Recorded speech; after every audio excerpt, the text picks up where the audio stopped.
Kategori penyakit rohani yang ketiga itu ya, berarti penyakit yang pada akal manusia. Dan jiwa ini ada dalam Islam solusinya, ada tazkiyatun nafas nanti. Ya. Yang ketiga adalah penyakit pada akal manusia. Nah, ya. Ini memang harus belajar. Kalau nggak belajar kita nggak tahu. Penyakit akal seperti apa? Stres, gitu, depresi, terus skizofren, linglung, ya, LGBT, ODGJ, ya, terus apalagi psikopat, ya kan, marah-marah yang nggak jelas itu, ya kan. Itu penyakit pada akal. Akalnya sudah dipengaruhi di situ. Ya, ada tekanan-tekanan yang luar biasa pada akalnya. Yang keempat, ya, penyakit rohani ini adalah penyakit dari eksternal. Nah, sebagaimana tadi penyakit ini ya, penyakit dalam jasmani itu juga eksternal juga. Dalam rohani pun ada eksternal. Nah, eksternal inilah tadi yang disebutkan dengan namanya gangguan jin, ya, gangguan sihir, ya, dan ain di situ. Paham di sini ya, mulai pelan-pelan ya. Oke. Jadi penyakit jasmani, penyakit rohani sudah mulai ini ya, mulai ketemu sudah di situ. Selanjutnya teman-teman semuanya ya, ada penyakit ya jasmani. Saya ingat tadi ketika ditiupkan kepada jasad ada unsur baru ya, namanya an-nafas, ya kan? Fa'alhamaha fujuraha wa nafsi wa ma sawaha fa'alhamaha fujuraha wa taqwaha. Ya kan? Ketika jiwa itu sudah sempurna diciptakan, itu seperti apa? Ya. Ketika ruh sudah ditiupkan kepada jasad, ya, maka lahir unsur baru namanya jiwa. Jiwa ini nanti yang akan menggerakkan manusia itu untuk hidup, ya. Ya, jiwa ini nanti akan menggerakkan manusia untuk hidup, untuk bergerak. Oke. Wa nafsi wa masawaha fa'alhamaha fujuraha wa taqwaha. Lalu diilhamkan oleh Allah ada dorongan fujuroha dan dorongan takwa. Nah, ini nanti lain konteks ya, nanti bisa kita bahas lebih dalam lagi. Jadi intinya ketika jasad ditiupkan ketika ruh ditiupkan kepada jasad, maka ada unsur baru namanya jiwa. Nah, jiwa ini ya kan menjadi penyebab juga di situ ya. Jadi ada kasus penyakit namanya psikosomatis. Apa psikosomatis itu? Penyakit dari jiwa manusia tapi berdampak kepada fisik manusia. Oke, penyebabnya jiwanya, berdampaknya kepada fisik. Seperti apa yang sekarang kita temukan? Hipertensi, asam lambung, vertigo, GERD, jantung, hormonal, autoimun, jantung, kanker, tumor, dan lain sebagainya. Itu masuk ke kategori psikosomatis. Nah, maka dari itu teman-teman semuanya, khusus psikosomatis ya, ini ada sebab ada akibat ya. Jadi tadi ya, psikosomatis ini penyakit dari jiwa berdampak kepada fisik. Nah, oke. Penyakit dari jiwa berdampak kepada fisik. Jadi penyebabnya jiwanya ya, ya, dan berdampaknya kepada berdampaknya kepada jasadnya. Nah, untuk penyakit yang psikosomatis ini ada dua pengobatan. Yang pertama kita obati daunnya. Ya, daunnya di sini adalah jasadnya, akarnya di sini adalah rohaninya tadi. Ya. Ya. Oke. Ada dua opsi ya kan. Misalkan asam lambung gitu ya. Bisa kasih madu ya kan. Itu kan ngobatin di situ. Tapi kan ada penyebab di situ. Nah, kalau penyebab ini akarnya. Nah, jadi ada dua opsi ya untuk psikosomatis ya, penyakit yang dari psikis ya, dari jiwa, dari rohani kita berdampak kepada fisik ini diobatin mananya? Seperti itu ya. Kalau akarnya berarti kita cari penyebab penyakitnya, pemicunya apa aja ya.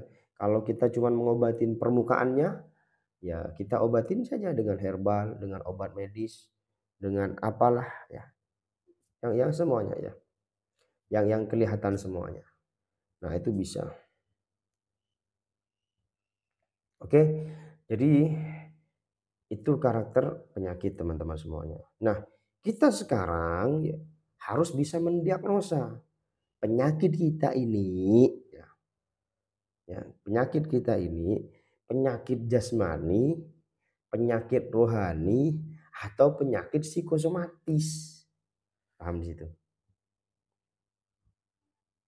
Kita harus bisa cek penyakit kita itu jasmani atau rohani atau psikosomatis. Kalau kita penyakit jasmani silahkan Anda berobat dengan herbal, berobat dengan obat medis kah, berobat dengan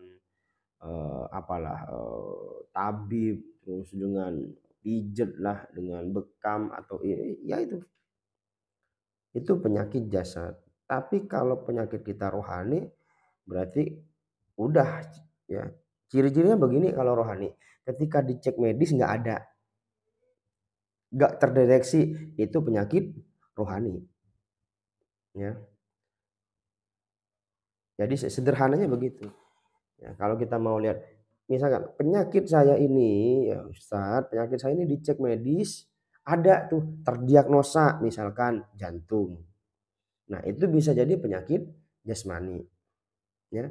Tapi kalau jantung ini nggak sembuh-sembuh, ya kan? Ini bisa jadi psikosomatis. Ya, udah sekian tahun nggak sembuh-sembuh, ya, ini bisa jadi psikosomatis.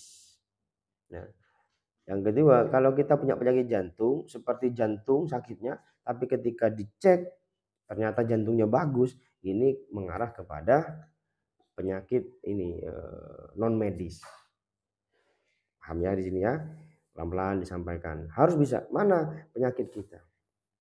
Oh, saya Ustadz penyakit misalkan diabetes. Cek diabetesnya. Udah berapa lama?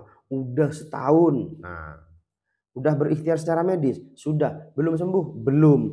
Artinya ya, boleh jadi, bisa jadi itu adalah penyakit psikosomatis. Ustadz, saya asam lambung, Ustadz. Ah, oke, bagus. Asam lambung bagus. Asam lambung sudah berapa lama? Oh, sudah setahun, Ustadz. Misalkan nih. Dicek secara medis, ada masalahnya. Oh ya, ada lambung bermasalah. Ini. Oke, ketemu secara medis. Tapi udah setahun pengobatan medis nggak sembuh. Artinya psikosomatis. Ya. Berarti yang diobati selama ini berarti permukaan saja, belum masuk ke akarnya. Nah, dan akarnya di sini adalah pada jiwanya. Atau kita melihat psikosomatis ini begini juga sederhananya. Kita memiliki penyakit ya jasmani, jantung, kanker, autoimun, diabetes, hipertensi, wis sembarang wis ya. Komplikasi sudah. Coba cek dalam perasaan kita. Ada marah enggak? Ada sedih enggak? Ada takut enggak? Ada khawatir enggak? Ada was-was enggak? Nah, gelisah ada enggak? Nah, kalau memang ada itu ya, maka itu juga psikosomatis. Paham ya? Nah, kalau psikosomatis ini nanti kita akan bedah dengan psikoterapi Al-Quran. Ya, Al-Quran untuk psikisnya. Begitu teman-teman.